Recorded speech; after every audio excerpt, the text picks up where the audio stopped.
As always, Ted, kick us off. Who do you have as your winner of the weekend? Well, I had to start off a little bit with DeMarco Murray. Got a nice 4-star running back commit, Torrey Blaylock out of Humble, Texas. Um, you'll like this, Gabe. Uh, at his announcement, he did the Ohio State hat pickup fake, and then he grabbed the Texas hat and put it on, and had it on for a good like 10 seconds, and had everyone in the room standing and applauding and everything, and then dumped it and went with the Oklahoma hat really late. So So he understands the rivalry. I he love it. gets it. Already He trolling gets it. Texas fans. Way to go, Tori. Yeah. So we've added another good running back for the future there in Torrey Blaylock. But how about this? Alabama threatening to become a basketball school with the departure of Nick Saban makes their first ever Final Four. How about that? Just what Alabama fans needed. More success. Awesome. No, they were. I watched all that game. They were impressive. They Yep. were really impressive. And how do you feel about Nate Oates? I I find him very likable. Is it just me? No, I don't. I think I like him. He's why he's at the limits of what I like before it becomes too much. You know, what's the coach's name at Arkansas? Like that guy's too much for me. Musselman, the Must Musselman. Bus. Musselman's way too much for me. Oates is like he's my limit for how much I could without going over the top. I don't mind him. I like him. Mark Sears You? had himself a game in that. Whew. Did you see the post game interview? No. He basically said, "I'm only 6'1", man. I wasn't that big of a deal, but this is awesome." It was. I don't know. He just seemed he said so genuinely happy, and he was massive. Him and Pringle were both huge for them in that game, and unfortunately, the I don't think you could call Clemson a Cinderella. I guess you could if you Yeah. wanted to, but their run comes No, to no. the end via the hand of the tide. Yeah. Of all people to match up against, I bet Clemson was like, dang it, man, crap. Well, I don't know. Pretty exciting though for Alabama to get their first Final Four ever. That's interesting, but congratulations to them. The basketball program it's been on a rocket ship since Oates got there, and they've got the new arena coming at some point, right? So big stuff at Alabama. Just what Alabama needed.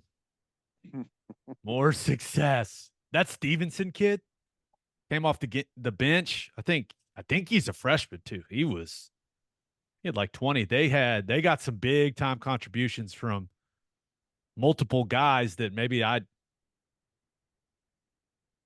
thought they were going to win that game, but it kind of just unfolded in an interesting way. But I find it very, very difficult to cheer for Alabama in anything. I understand. I I like Nate Oates understand. though, I do, but I just find it I wasn't overjoyed for them when the clock hit zero. Very understandable. Very understandable. I can't Yeah, believe you did them. Ugh. I know. Hey, you got to call it how it is. Call it how it is. They are a winner of the weekend. As as you know, I like to predict who you're gonna do. I really thought you were gonna do OU softball for what was it, a 17-0 win against Kansas. I felt bad. That was such a beatdown. I know it was like it's 5-0 after the first. Oh, it's 10-0 after the second. I mean, it just kept like kept growing and growing. So, hey, you know how it is with softball. I unfortunately, this is just how it is. It's kind of built in, you know. The expectation thing's just kind of built in. Now they do have the big Texas series this week in Austin, right? Yeah. So, I'm sure that's going to make the list. I would imagine we'll talk about that on here. Who do you have as your loser of the weekend? I guess I got to go with Rashee Rice, Chiefs wide receiver. I don't know what was going on. Maybe a little street racing or something down there in the metro, racing a Lamborghini. I guess they said, I don't know. He bounced from the scene, but there was a multi-car accident. It sounds like a Corvette and a Lamborghini were racing. Corvette's registered to his name. It was a big accident, sent at least one person to the hospital, but he's nowhere to be found. So it sounds like he bolted from the scene, perhaps. I hate everything about this story. I know it. Just why? Why? Well, fast Why? cars are, it's a dangerous thing, man, because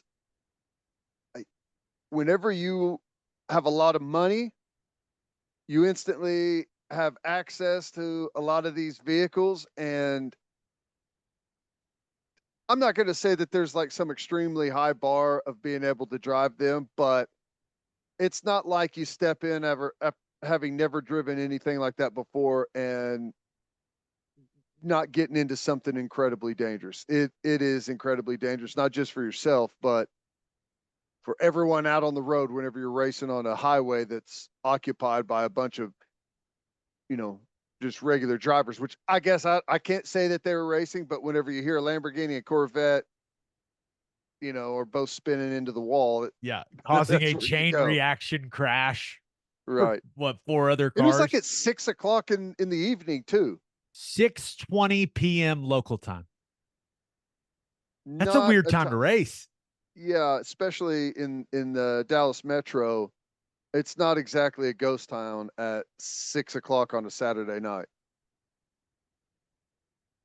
I wonder. I mean, as far as I know, he's not facing any charges yet, but the Chiefs cannot be pleased. No. Already not, it's not like the toasted position on the football team at the moment. So yeah.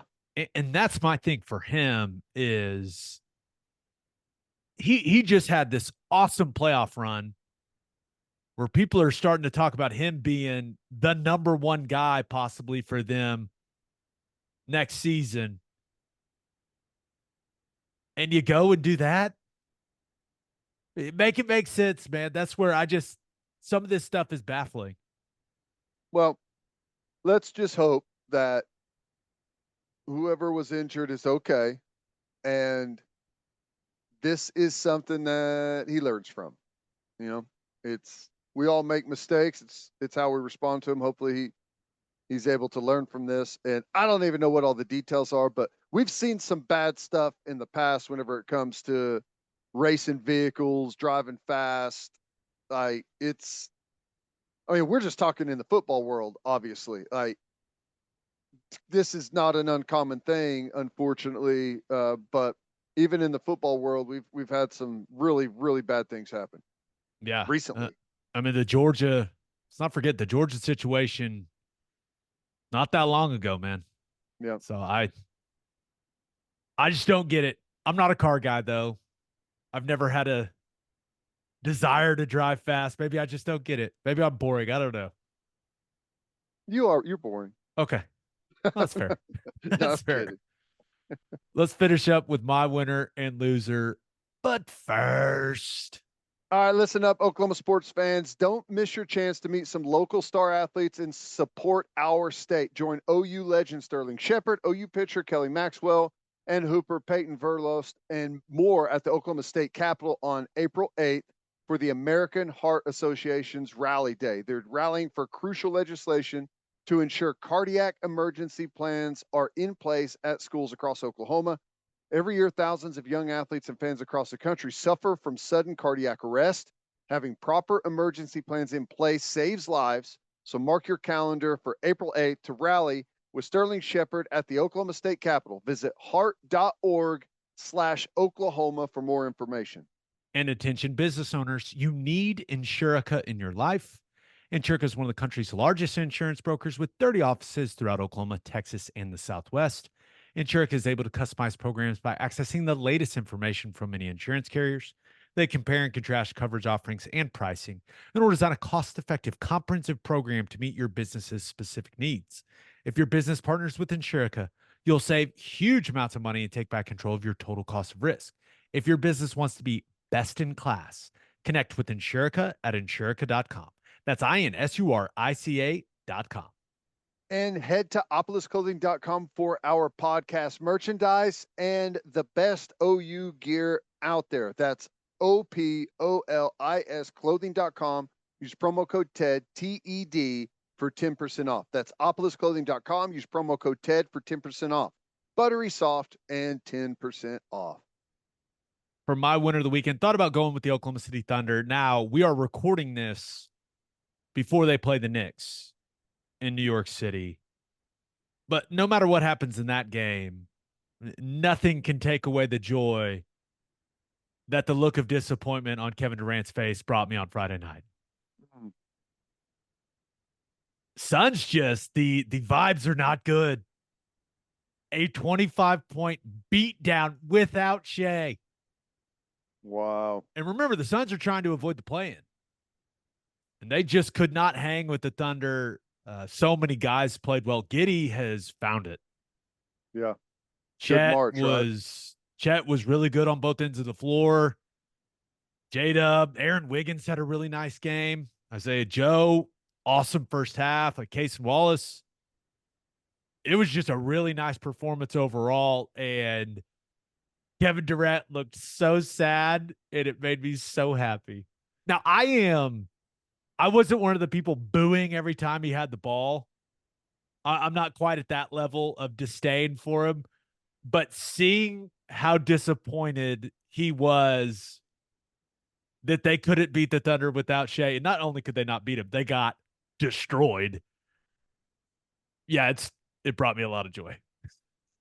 That's good. Yep. It's awesome to see this team come of age and the depth, the young guys that play well off the bench. Yeah, and those wins are big here coming down the stretch, man. That was a fun one. That was a really fun one. Had a few beverages. Was talking to a couple of the Suns guys, David Roddy and Ish Wainwright. Perfect example. Should be in football pads. Had a long conversation with Ish Wainwright about it. He played at Baylor, and then he tried to make the Bills. Really? And was telling me about it. Yeah, didn't. And I said, dude, you should have stuck with it. Like, you just gave it. I was like, well, I went and played overseas, and then guy must be a hell of an athlete. No kidding. Jump around to professional leagues and figure out where you're going to sort it out. Wow. Yeah, fun conversation. Sometimes the basketball guys get offended when I say that, and sometimes they really like to engage in the conversation. And both of those guys were like, bro, I know all you football guys say the same stuff. Like, I'm just saying. But my winner of the weekend, UConn. What a wagon. No kidding. And it kind of looked like they were going to blow them out early. Jumped out to that 9-0 lead. And it just felt like Illinois maybe was completely outmatched. But then they settled in. It was a very competitive first half. It was an ugly first half. No one could hit a damn shot. But it was close. It was competitive. And then the second half, whoa. Wow. Just dismantled them. And remember, the game was tied at 23 in the first half. And at one point, UConn was leading 53-23 in the second half. Yeah, that's 30-0 run. Jeez. In an Elite Eight game. That is the worst feeling ever for the guys out there on the floor, just watching it all not slip away, I guess, run away at a very high rate of speed. I felt bad. Stan Van Gundy on the call at one point, he said it out loud. He said what we were all thinking. He goes, is Illinois even going to score in this half? But I really enjoy watching UConn play. Clearly, they got a bunch of guys that are going to play in the NBA, which is part of it. But watching them on the offensive end of the floor is there's so much movement, so many different sets, so many different actions, guys sharing the basketball, cutting without the ball. The spacing is great. It's high level stuff. Man, and I've heard people talk about how extensive Hurley's playbook is for all that stuff. Well, whatever he's doing, man, it's fun to watch. And all of a sudden you look up and they've won 10 straight NCAA tournament games by double digits. It's crazy. That's wild. I mean, it's shaping up to be a nice Final Four, but they're looking like they may be the unstoppable force. Playing was awesome. I mean, rebounds, blocks, finishing at the rim. Ended up with 22, 10, and 5. I think he had 3 steals also. That 5 is 5 blocks. And I feel like he had more than that. It felt like he had more than that. It felt like Illinois just stopped going to the rim because they just couldn't score on him. And Terrence Shannon had to have a massive day. Like going into that game, it's like Terrence Shannon has to be the best player on the floor for Illinois to have a chance. And he just didn't. He didn't have a good game. I think ended up with 8 points, something like that. UConn choked the life out of him in the second half. It was good. They're good, but I just wanted to be entertained. But I did get some. Once I realized the game was, once it got to about 18 or 20, I was like, okay, I can get some things done during the second half of this game because this thing is over. Yeah. Started doing some Easter prep. And then it became, okay, how long is this 30-point run going to go? Yeah. UConn. It's looking like back-to-back. Now we'll see. Hey, maybe Yeah. Bama can hit enough threes. That's the ultimate equalizer in this sport right now. If you can go out there and you can shoot the 3 at a high level, we'll see. But yeah, UConn, it looks like they're head and shoulders the best team, but we'll see next weekend. Now, for my loser of the weekend, thought about going with the Minnesota Timberwolves. Have you seen this? No, I don't think so. So clearly they have a very exciting team. Tied right now with the Thunder, as we record this, tied right now with the Thunder for the best team in the West, or best record in the West. We'll see when Karl Anthony Towns is able to get back. I would say Anthony Edwards is one of, when you think about young players in the league, probably one of the top 5 guys you'd want to build a team around. Under the age of 25. Remember that their owner, Glenn Taylor, sold the team to A-Rod and Mark Lord, like to that group. Well, this week, Glenn Taylor basically said they have not met their financial obligations. Not selling. Well, A-Rod and Laurie came out and said, we did everything you asked us to do. We raised the money. You're trying to back out of the deal. It seems like it's going to get messy. Yeah. Not exactly what you're looking for when you're trying to compete for a title this season. No, that's I guess like if you've got a good locker room, I mean, you should be able to, keep that aside and stay focused, but it is something that's hanging around. And I don't know, it's weird whenever things get to this because it's not like you can just go out there and make some statement. If it's like not true and they have tried to do everything that in the contract that they're supposed to do, and you just go out there and make that claim, I don't know. It's weird. I don't know how that happens. I mean, sometimes it's a fact. Like, hey, we had a contract. Here's some of the benchmarks they had to meet to get this deal moving and to get closed. And if they haven't done that, then what are you going to say about it? But whenever they're saying that, yeah, we have done that, it's just strange. There are a lot of people that look at what the team was sold for and now what the team's valuation is, and they think Glenn Taylor may be just trying. He's got some seller's remorse. Yeah. So Undervalued it. we'll see how it plays out, but it's one of the more interesting sports business dramas I can remember. I'm really interested to see how it plays out.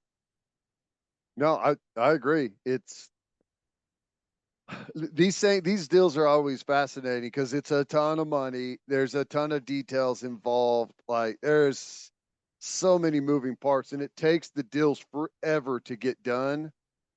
I'm fascinated to learn what the real issues going on are. Me too. But my loser of the weekend, all you people that don't like watching Caitlin Clark, you think she gets too much coverage, you're tired of people talking about her, well, you better just not watch TV for the next couple days, because the Caitlin Clark haters are the loser of the weekend. Iowa smacked Colorado, watched a ton of that game, really put it on them, and won by 20 plus to advance to the Elite Eight. Now, Caitlin Clark, she missed a lot of threes in the game, but ended up with 29, 15 assists, and 6 rebounds. And it wasn't just her. All 5 starters for Iowa were all in double digits.